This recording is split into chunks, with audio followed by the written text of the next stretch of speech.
Hi hello and welcome to ചഞ്ചേയ്സ് kitchen. അപ്പൊ നമ്മള് നെയ്ച്ചോറിന്റെ റെസിപ്പി ഇടാന്ന് പറഞ്ഞിരുന്നു. അതുകൊണ്ട് നമ്മള് നെയ്ച്ചോറിന്റെ റെസിപ്പി ആയിട്ട് വന്നിരിക്കുകയാണ്.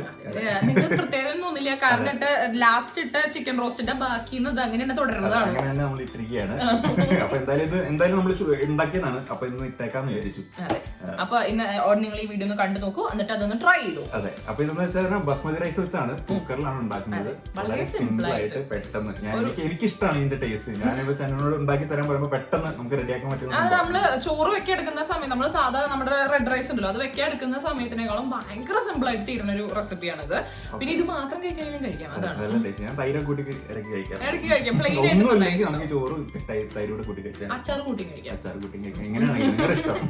പിന്നെ ഈ ചിക്കൻ കറിയും ഈ നെയ്ച്ചോറും ആണ് കോംബോ. അടിപൊളി കോംബോ ആണ്. അപ്പൊ റെസിപ്പി കണ്ടിട്ട് വരും. ബാക്കി നമുക്ക്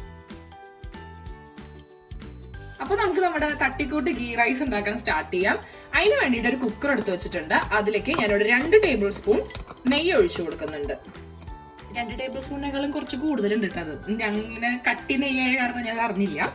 ഓക്കെ, ഇനി നമ്മൾ അതിലേക്ക് ഇടാൻ പോണതാണ് നമ്മുടെ cinnamon sticks, cloves, cardamom, star Anees, പിന്നെ ബേ ലീവ്സ്.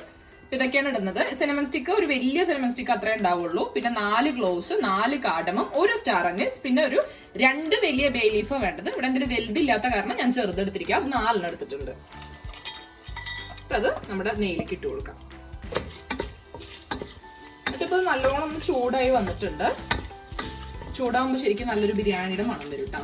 അപ്പൊ അതിലേക്ക് ഞാൻ ഫെനൽ സീഡിന്റെ പൗഡർ ആഡ് ചെയ്ത് കൊടുക്കുകയാണ്. അത് ഓപ്ഷണൽ ആട്ടോ, അത് ഇട്ടില്ലെങ്കിലും കുഴപ്പമില്ല.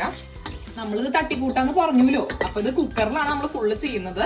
സോ അതിലേക്ക് കഴുകി വെച്ചിരിക്കുന്ന അരി ഇട്ട് കൊടുക്കുകയാണ്.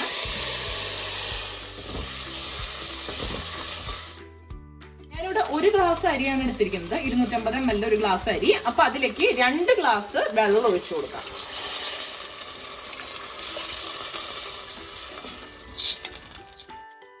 എന്നിട്ട് ഇതിലേക്ക് നമ്മളിപ്പോ ഉപ്പ് ആഡ് ചെയ്യാണ്.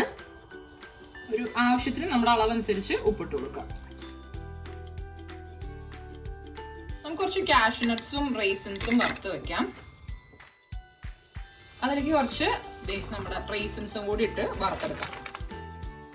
നമ്മൾ വറുത്ത് വെച്ചിരിക്കുന്ന കാഷ്യൂനട്ടും റൈസിൻസും ഇതിലിട്ട് കൊടുക്കാം. നല്ലോണം ഇളക്കിയിട്ട് നമുക്ക് അടച്ച് 2 വിസിൽ വരണവരെയും വെയിറ്റ് ചെയ്യാം. നമ്മുടെ നെയ്ച്ചോറ് ഇതാവിടെ റെഡി ആയിട്ടുണ്ട്. നല്ലോണം വെന്തിട്ടുണ്ട്, ഫുൾ നെയ്യൊക്കെ ആയിട്ട്. ഏട്ടന്റെ ഫേവററ്റ് ആണ് കേട്ടോ ഞാൻ അവിടെ വെക്കണേൽ നെയ്ച്ചോറ്. അപ്പൊ നമുക്ക് ഇനി ഇതൊരു പാത്രത്തിലേക്ക് മാറ്റാം. അങ്ങനെ നമ്മുടെ നെയ്ച്ചോറ് ഇതവിടെ റെഡി ആയിട്ടുണ്ട്. നമ്മൾ ബാസ്മതി റൈസിലാണ് കേട്ടോ നെയ്ച്ചോറ് ഉണ്ടാക്കിയത്. അപ്പൊ നമ്മൾ സാധാരണ കഴിക്കാറുള്ള നെയ്ച്ചോറ് ചെറിയ അരി, വേറെ ഡിഫറെന്റ് അരി കൊണ്ടാണ് ഉണ്ടാക്കുക. നമ്മൾ ബാസ്മതി റൈസ് കൊണ്ട് വളരെ സിമ്പിൾ ആയിട്ട്, അതും വെറും 1/2 മണിക്കൂർ കൊണ്ട് ഉണ്ടാക്കിയ നമ്മുടെ നെയ്ച്ചോറാണ്. അപ്പൊ ഇത് നമുക്ക് നമ്മുടെ ചിക്കൻ റോസ്റ്റ് കൂട്ടി കഴിക്കാം.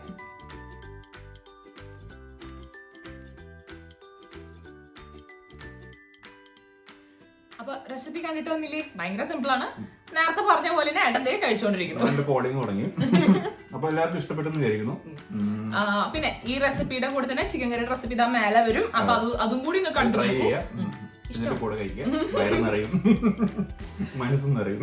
അപ്പൊ ഇത് എങ്ങനെയുണ്ടെന്ന് കൂടി പറഞ്ഞേക്കോ. ഈ വീഡിയോ ആദ്യം കാണുന്ന അടിപൊളി, ഒരു രക്ഷയില്ല. അല്ല, ശരിക്കും നല്ല റെസിപ്പിയാണ്. ഞാൻ പറഞ്ഞു പഠിപ്പിച്ചതല്ല. അപ്പൊ നമുക്ക് പറഞ്ഞാലോ. അപ്പൊ ലൈക്ക് ചെയ്യുക, ഷെയർ ചെയ്യുക, കമന്റ് ചെയ്യുക. ഇൻസ്റ്റാഗ്രാം, ഫേസ്ബുക്ക് എല്ലാം നമുക്കറിയാലോ. നമ്മൾ എല്ലാ വീഡിയോയിലും പറയുന്നത് ഒരു ഷോർട്ട് വീഡിയോ ആണ്. സോ എല്ലാം സെയിം തന്നെ. ഡിസ്ക്രിപ്ഷനിൽ ക്ലിയർ ആയിട്ട് ഇത് എങ്ങനെയാണ് ഉണ്ടാക്കണേന്ന് നമ്മൾ എഴുതിയിട്ടുണ്ടാവും. അപ്പൊ ഞാൻ പറയും, for simple delicious homemade food recipes, Sanjay's Kitchen.